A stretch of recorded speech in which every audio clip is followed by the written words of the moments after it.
Welcome to the Inspire to Invest podcast, where we're sharing stories from real estate investors and how investing has changed their lives. This episode of Inspire to Invest has been brought to you by Conduit Asset Management, Five Oaks Land Development, and Stonehearth Properties. Hey everybody, welcome to the Inspire to Invest podcast. I got Deanna Boyden here with me today, and I promise her voice sounds better than mine does. But before we pass things over, I'm going to read her bio to give you a little bit more information on Deanna's illustrious background as a real estate investor. So she is an accomplished business executive and certified real estate investment advisor with more than 20 years investing experience in not only one, but 3 countries. Deanna is also part of the team that launched Wellshare. So that's a real estate trust back in 2022 that launched. And this focuses on providing passive returns to investors by building a solid portfolio of multifamily and commercial buildings in Western Canada. Deanna's motto is building for tomorrow while living for today. So I love that. And whether that's one tenant or up to 500 in her largest projects, Deanna really truly believes in providing clean, safe housing to her tenants and value to her partners while living lifestyle by design. So without further ado, Deanna, welcome to Inspire to Invest. Thank you so much for being here today. Thank you, Serena. I'm so thrilled to be here and to share some of my story with some people that, in hopes that something will resonate.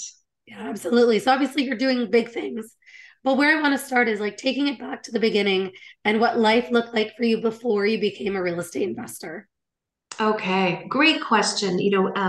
My husband and I grew up in small town Alberta, had a very sort of small world. But we always had an interest in real estate. Literally, when we were going out as teenagers, we sort of had a vision of owning 4 vacation homes in different places and moving around to them while renting them out to other people. And that was long before Airbnb and VRBO. Yeah. Of course, being in a small town like that, we didn't have sort of role models, and the internet didn't have amazing resources like this. Yeah. So we didn't have anyone to sort of model on or to learn from. And so we took the traditional routes. We both went away to school and sort of became business people. I started working for an airline right away, Yeah. which further, filled our travel bug lifestyle. Yeah. And so as we progressed through our careers and then picked up real estate, the travel and the lifestyle has remained very important to us. Yeah. And so that for us really matters. We always knew, I knew when I was 18 years old that I wanted to live part-time in Palm Springs, California. Yeah. And we do And now that. you're doing it. We Yeah. do that. Yeah, it's amazing. So how Yeah. did you then start? You started with vacation rentals, and then obviously now you've built this really big portfolio. So can you talk a little bit more about that journey and how you went from, starting small and then scaling up? Yes, accidental landlords, as many people start, right? We were building a house, and it was actually our banker at the time, a wonderful man who is still in our lives, but is extremely conservative, extremely conservative. And he was the one who said to us, you could keep your other house and rent it out. And still build this one. And that's what got us started. We did one, we hired a property manager, and that's how we learned how not to manage properties. They were terrible, but we learned a lot as we went along. And then, like many people, we just continued to sort of save up until we could purchase another property. At the time, we were both working full time. So for us, we didn't know that we could do this full time, I think. But we also had to build our portfolio around our existing life anyways. So we picked townhomes. That was easy for us. We didn't have to worry about exterior maintenance. We didn't have to worry about mowing lawns. Tenants in that property tend to be looked after by other tenants, right? You're not Yeah. going to have trouble with communal living like that. And so that's how we started. We had, the 3 or 4 properties, and we're doing quite well. We started investing in the US. Yeah. That's a whole other episode because we started investing through the financial crisis and did crazy things like standing on the courthouse steps. So we'd already purchased in the US. And then we started to get some education. We found some of these great networks, and the education that is out there is fantastic and opened our eyes to what was possible, as well as giving us the steps to execute. And we just kept building, but we always kept in mind what we wanted out of life and built our portfolio around that. Yeah. Until And we I think had, that's important. A lot of people talk about that long-term vision and then coming up with the steps and working back to lead you down that path. And I know you mentioned like you obviously were working for many years. How long have you just been focused on real estate investing full time? oh, that's a great question. So for years I worked at a Washington, D.C. Okay. Which meant that I was on airplanes a lot. And I somehow had some fantastic timing, and I retired from that in January of 2020. Okay. So just prior to COVID, I was comfortable stepping away. My husband still works full time in his job because he loves it, Yep. and because it facilitates what we want to do. And so I think for people who want to stay in their jobs or who need to have that income, that is absolutely fine. For those who are looking to take it full time, that is great too. And for me, it allowed me to open up some space to do some other things that I wanted within the real estate world. It gave me Yeah. the room to a little more free time, opened up the space to create what I wanted to in terms of real power and spending time outside of real estate with Yeah. people I love, but really increase my focus on real estate, and Yeah. that's what's allowed us to enter this new level of what we're doing. Yeah. It's completely different from buying our own properties and portfolios. Yeah. So maybe you can speak a little bit to that. Obviously working on some big things right now. So maybe you can share a little bit about those projects. Yes, yes. So, we've been so blessed to be in proximity to some incredible people, and with that comes bigger and bigger opportunities. And it was actually, I mean, this it sounds a little crazy to say, but we've gone to Hawaii for a weekend with some other investors to look at a hotel. I mean Wow. that's what this world has brought to us, and we came up with the opportunity to invest in land development projects. That's near and dear to my heart. I worked for CMHC, and I believe in helping to house Canadians, whatever that looks like. Rentals, clean, safe, affordable housing is what CMHC believes in, and I love being able to contribute to that as Yeah. well as creating great vacation memories. So when I worked at CMHC, I became aware of REITs as well. And around the same time, again, because I had opened up this space, the opportunity came for us to start what's called an MFT, a mutual fund trust, which is a form of real estate investment trust. And so we launched that, Wellshare, with some fantastic partners. We've got a leading investor focused realtor here in Calgary, Natasha Phipps, who you Yeah. know, and her husband. Her husband is an entrepreneur at heart, and his passion is helping people in service industries. He's been in the food and beverage industries. So we can help these people invest passively in real estate and create some long term security for their retirements, Yeah. as well as my passion for providing homes. It's been fantastic. Our fifth partner, I love this, is an accountant. How often do you get an investor focused accountant to be your CFO? No, it's amazing. Um, and I think, yeah, and I think that's important to think about how that sort of, as you're in this world, you meet good people, you Yeah. align on the values, and that's really the story of this team coming together. I think I look back and go, wow, that is the power of relationships in real estate in an industry like this, and where five regular people can come together, create this investment trust that used to be the land of, rich old guys owned the big apartment buildings. Yeah. And we all of us come from humble origins. Yeah. We've come together to do this and then open it up to others. And so the name of our company, Wellshare, really resonates with us because we want to give people that opportunity. And how incredible is real estate that it allows us to provide homes and these opportunities to other investors in a market that we love.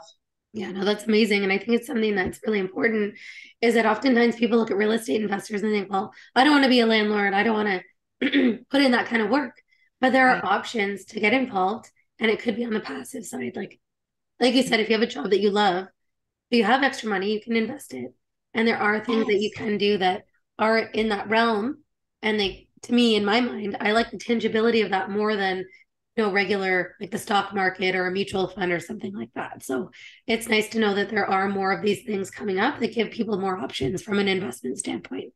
Yes. And I think we've all sort of sat there in the bank and that the chart that they have on the wall, and the banker's telling you to put your RRSPs into this mutual fund, that one. And, I would always look at where they were invested. I didn't know how to sort that out. Yeah. And so to be able to use registered funds as well. So put your RRSPs to work, earn much higher returns, and be able to see the assets, to drive by the buildings and know that I own a piece of that, right? I think that's amazing. Yeah. That it is tangible and it's an essential service. You are helping people. And the stories that you have as a landlord, yes, there are some really tough, a toilet in the middle of the night, that sort of thing. But there are also stories of homes and the good work that is happening and helping to house people in, for me, clean, safe housing is important. So as an investor, you're right. To be able to take your RRSPs, put them into a building that you can drive by or point to or see is a pretty incredible change in your life. Yeah, no, agreed. Now, when you think about your history now as a real estate investor, would you define that as kind of your biggest success? And if not, then what would that be for you? Like, how do you define a success? It's one of them for sure, right? I really love what we're doing with this. I love that we meaning my husband and I, achieved this point in our lives where we feel fulfilled and we have this abundance where we can now turn our attention to helping other people get into this. I think that is incredible, right? We spent a lot of years working so hard, to reach that point, but it's not all about money. It is about fulfillment. I have some important F words that I talk about, family, friends, faith, fulfillment, fun, fitness. Those are what matter. To me, your quotient of those and your balance of those are what defines success. And that can change over the years, right? How much fun you want to have over finances. Yeah. How much family over friends. Well, I think it's just having that balance, right? Yes. And depending on what matters to you and the seasons that you're at in your life as well. Like, obviously that's going to vary depending on where you're at. That's right. And having the flexibility that real estate has given us has been incredible. Our two sons both attended university internationally, and they were able to make that decision because of real estate.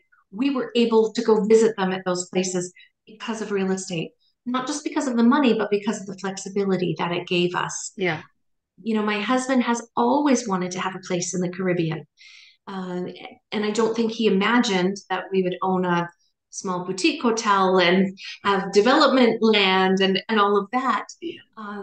But to have the flexibility to make those decisions and to enjoy that for a season, right?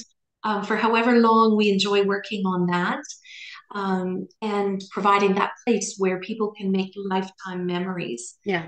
To me, that's success.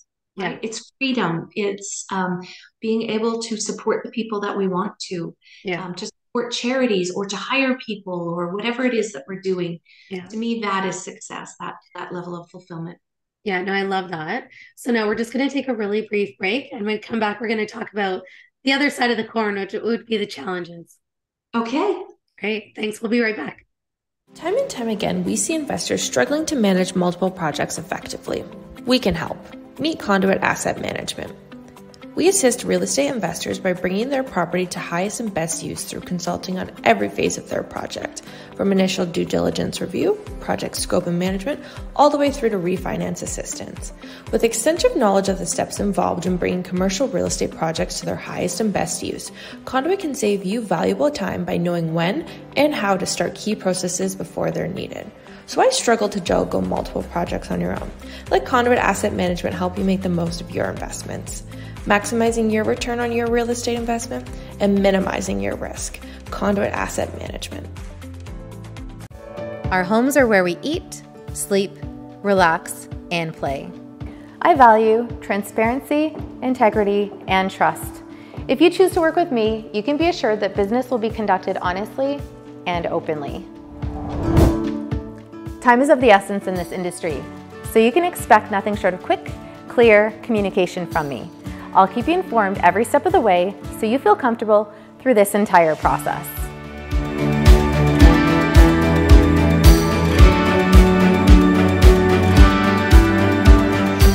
And with this said, my service to you doesn't end when the transaction does. As your realtor, I'll not only help you buy and sell your property, I'll also educate and support you along the way. I can't wait to share my passion for real estate with you. More importantly, find you the perfect house to turn into your home.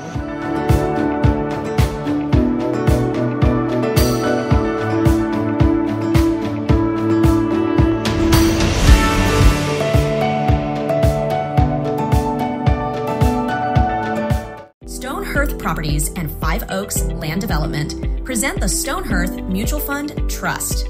One great fund, two great projects. Our MFT can accept a variety of registered funds and cash to diversify your portfolio.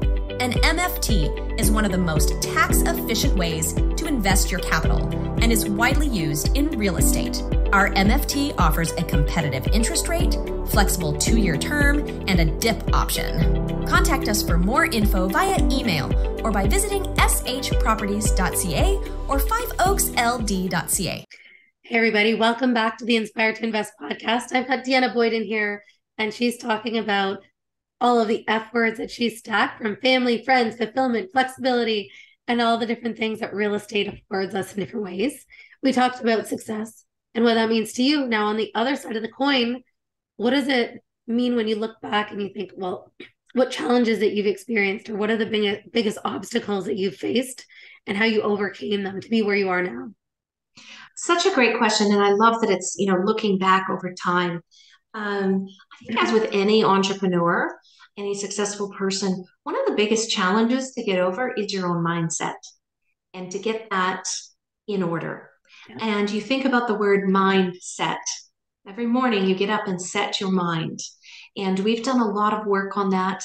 I continue to, help people understand the importance of that.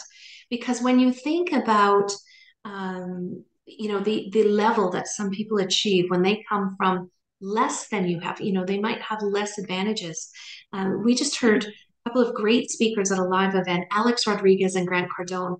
And I had a moment listening to them where I realized they started with much less than I had. Right. And it really sort of makes you realize. So mindset is really important, and you'll go through challenges. You'll go through challenges in life and business. Yeah. And it's how you deal with them, how you choose to deal with them every day. Yeah. I think that in any business, you can be impacted by external factors as well. Yeah. But entrepreneurs who get crushed, it's because they let themselves get crushed. Right? We hear about these people, it's not the number of times that you fall, it's that you got to get up one more time than you've fallen. So I think that first and foremost, it's really important. And for anybody who's looking to get into this industry, align and surround yourself with the right people, resources. Pay attention to what's in your feed, what you're consuming in terms of information. Yeah. One thing that I'm encouraging my community to do is to set one goal on mindset, a book, a podcast, a conversation per month. Yeah. Don't feel overwhelmed. There are so many fantastic books and resources. Just pick one a month. Yeah. That really helps you with that. So mindset is it can be the biggest challenge. some of the other sort of tactical challenges, I mean, we've had it all. We've had fire in a project. We've had water, entire building flooded, and tenants out for a year. That was literally my next question is like, what's the craziest thing that you've experienced as a real estate investor? Yeah, I think fire. We had a little spell. So we had the flood first, and then a friend phoned me, and he was driving in Barrie, and he knew where one of our projects was, or a house that we had there. And he said, "Hey, I'm just driving by whatever street, and the SWAT team's all over." And I'm like, oh dear, "Yeah, it's probably at our house." And then a few days later, not kidding you, I was doing yoga in the living room, and we happened to have CP24 on, just the news channel for the Toronto area. And a story came up about a fire in a townhouse complex. And I think I was literally in downward dog, and I sort of looked over at my husband and I said, "I bet that's ours." And sure enough, it was. Oh, no. Now, the fantastic news about that is nobody had moved in yet, so no one was hurt, and we were invested passively. So this wasn't an active. This was, this is the advantage of investing in things like REITs. Yeah. So this crazy thing that we could have had to look after, all that happened is we were delayed by about 6 months. And insurance took care. Thankfully, nobody was hurt.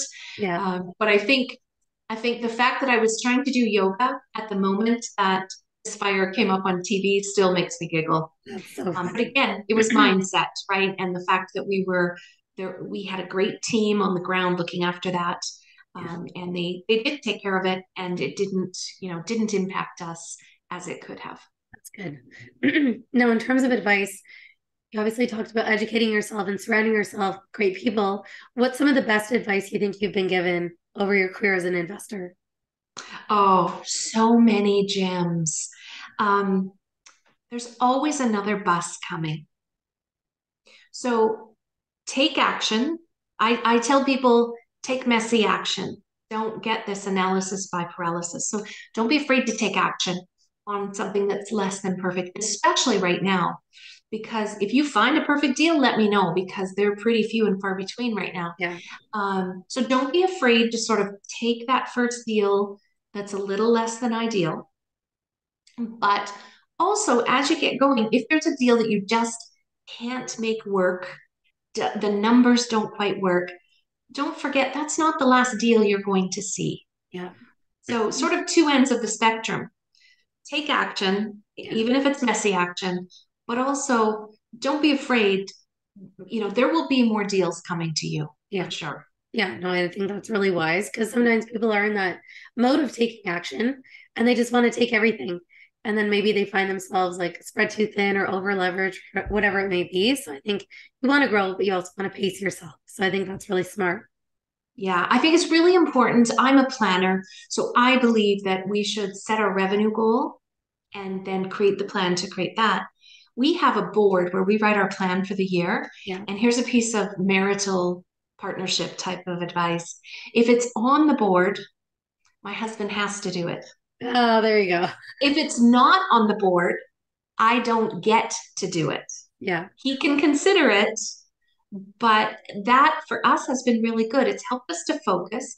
It's helped us to avoid the shiny baubles, as you say, to create the room, and to ensure that we're not, chasing something that we shouldn't be. Yeah. We're very planful about it, and that has helped solve many conversations, if we will, if it's on the plan or not.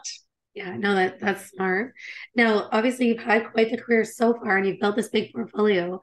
What would your financial freedom number be? It doesn't necessarily have to be a revenue goal or cash flow, but in your mind, what would that pinnacle really look like? Honestly, we live a great lifestyle. We honestly do. And so for those who are looking for that number, $100,000 is that number for many, many people.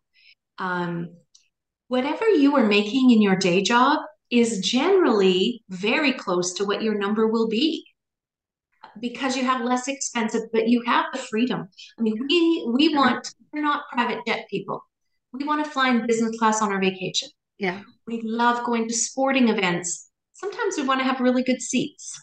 But we go down to the Caribbean, and sometimes I don't think we can spend $100 in a week as well.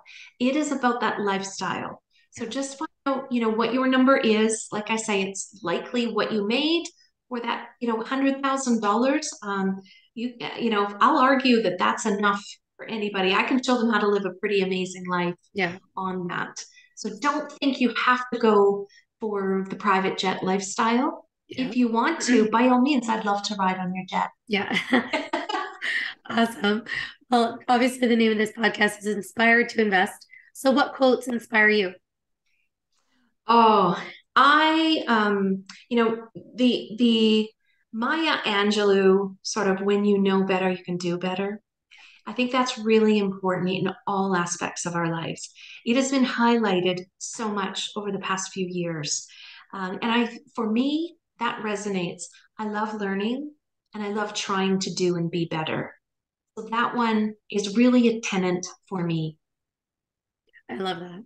So now for anyone that wants to get a hold of you so they can learn more about these great opportunities like Wellshare, what's the best way for them to get in contact?